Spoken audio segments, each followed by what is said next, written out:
Blog Talk Radio.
Ruth. Thank you, Hurricane. Thank you, Ruth, for coming on the Humagoo tonight. Black Sheep. Awesome tune. Welcome. Thank you. Thank you, man. Thank you, Tom, for having me tonight. I'm stoked. I know, and we were just talking about off air and the church key in Madison and all the fun things that we know, and Gil Anthony and Vinny and, life, and I love it. And you're just, living blues history. And thank you again for joining me tonight on the Humagoo, trying to live through the COVID. And, you are just rocking with your new CD, Good Life. Oh, You're thank you. Jam, and congratulations and all that good stuff. Thank you very much. It was so much fun putting that together and going out to the East Coast, to Jersey, to record that with the late, great, and legendary Ben Elliott, man, an incredible engineer, producer. It was such a learning experience and so much fun out there. It really was. Oh, I love it, and I love your bio on your CD, The Power of Big Ma Thornton, The Fire of Janis Joplin, The Energy of Tina Turner, and The Soulfulness of Aretha Franklin, all rolled into Petite Dynamo. That is you. Yeah, well, hey, those aren't my words exactly. That's kind of what I've been called, and I was like, damn, I'll take that for sure, no doubt. If they want to say that for about the Hurricane. Me, I love that. I'll take that. And again, that's off your new CD, Good Life. You are rocking on the Sirius Radio, Billboard charts, Roots music charts, all that good stuff. And what a legendary life and history. And fill me in a little bit where how this all came from. All the legendary music. Oh, man. Well, my dad was a drummer. He actually started out as a trumpet player. He had his own band when he was like 14, 15. in hometown of Beardstown, Illinois. I'm a river rat. I was born and raised on the Illinois River in Beardstown. And Uh-huh. 16, he graduated a year early and just went home and told my grandma and grandpa that he was going out on the road in a dance band. And banged around and toured doing that until World War II. He saw what was going on over in Europe and decided he didn't want to die in a foxhole, so he joined the Navy. And was up in Chicago, Illinois. He played with a lot of the greats, Woody Herman, Benny Goodman Band. I mean, he saw a lot of the greats coming through there and taught himself how to play drums because he always wanted to be a drummer. And so I grew up around music. My mom and dad owned a tavern. They had jam sessions on Sunday. People would come off the river, and they'd have like fish fries and beer specials, 50-cent schooners of beer, and I just used to hang out in the tavern. Used to listen to the jams, and I had free reign on the jukebox, so I was around music all the time. Believe it or not, I went to college, the small Catholic college in Springfield, Illinois, and I studied music and pre-law. I know that's kind of wacky, duo, but started singing in clubs, and in 1979 I turned professional and went out on the road with the original version of Hurricane Ruth, which was a horn band. That's where I played up in Mad City. We were talking about the Church Key and opened for the great Sam and Dave at Headliners and played those two clubs quite a bit up there. Did that little bit of a circuit. I can remember loading out. It was 20 degrees below zero the night that we played to open for Sam and Dave. And I know you know what I'm talking about when I'm talking about yes. One Show. But that's kind of where I've been banging around and grew up around music. And man, I just once it gets in your blood, no matter what life throws you or what bumps you hit along the way, you always come back to music, and that's where I am right now. And I've been so blessed to learn, talking to Gil and Vinny, about the whole community of the blues myself, Betsy Brown and all the neat people that have provided the music for myself to keep everybody picked up, with the music. Yeah. It's a great genre it's there, but when you hear it, it's like, whoa, it needs to be out there all over the place. And I'm so blessed to be able to hear your music, your journey. Thank yourself you. in these times today, so needed. It is needed. And I tell you, I mean, growing up, you listen to all different kinds of genres and it's not so much being put in a box, which I loathe. I don't like to be put in boxes as far as you belong in this genre, you belong in this genre, you belong in this genre, that song. I like to write and perform music that moves me.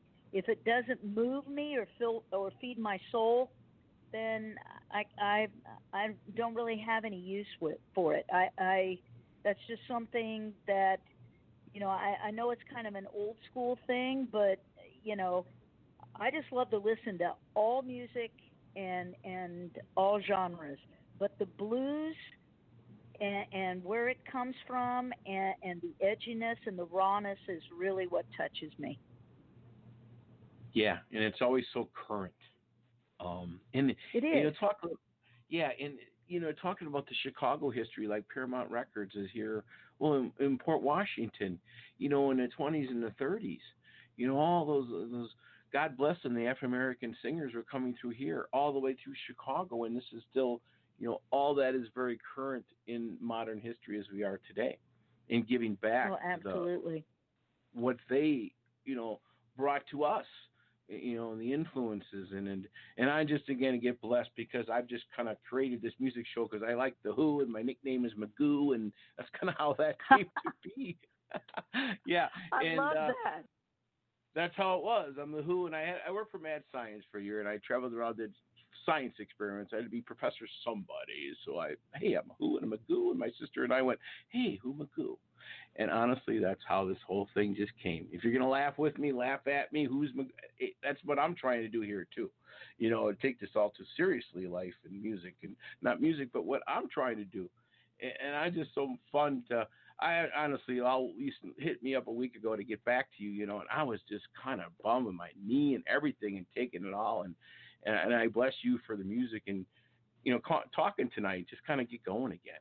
And that's kind of how I feel, too. About, all this stuff with today.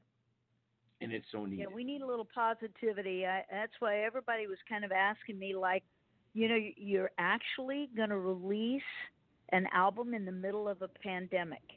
And I'm like, yeah, because I can't live my life in fear. I mean, you got to put yourself out there. If you're living a creative life, you can't be afraid of people not liking it, people, buying it because of what's going on. I just think that people need some positivity right now. And hopefully, if they listen to my music, it's going to give them a little bit of that. And that's why I'm putting the music out there. That's why Good Life came out. So that's my story, and I'm sticking to the damn thing. It's a tough time, and, finding the CDs provided for myself by Rick Usher and all these great people, Betsy and all that. I know a lot of this was on hold, that things had to be done before this, pandemic. It doesn't everybody wasn't able to get together. And if anybody would like to give Hurricane Ruth, give us a buzz. I do have a phone number here. It's kind of the cool thing on the Blog Talk. 516-387-1328. Again, 516-387-1328. And dial in and you can chat on air. And I'll tell you what, let's get to the title track right now. Good Life. Here we go. Thank you. We'll be right back. I asked my mama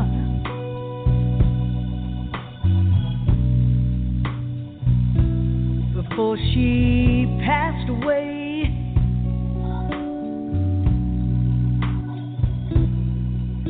what would you have done different? And do you fear your judgment day?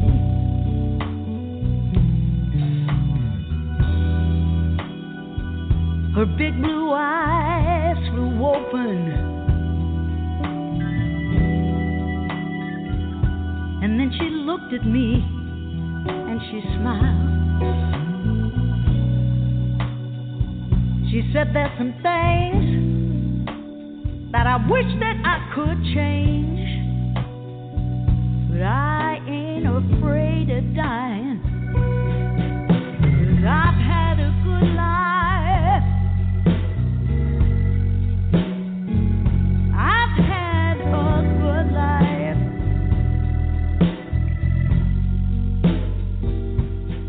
Oh, yes, I have.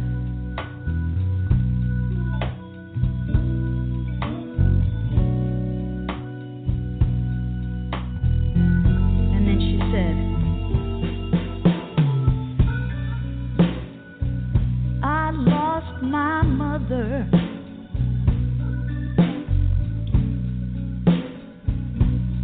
I was only 17.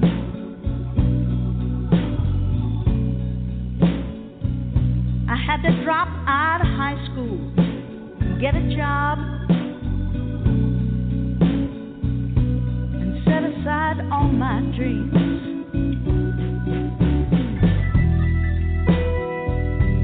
That could have made me bitter.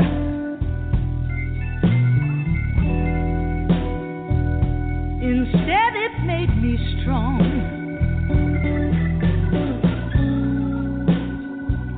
You see, I've always been a fighter. I got back up when life knocked me down. I've had a good life.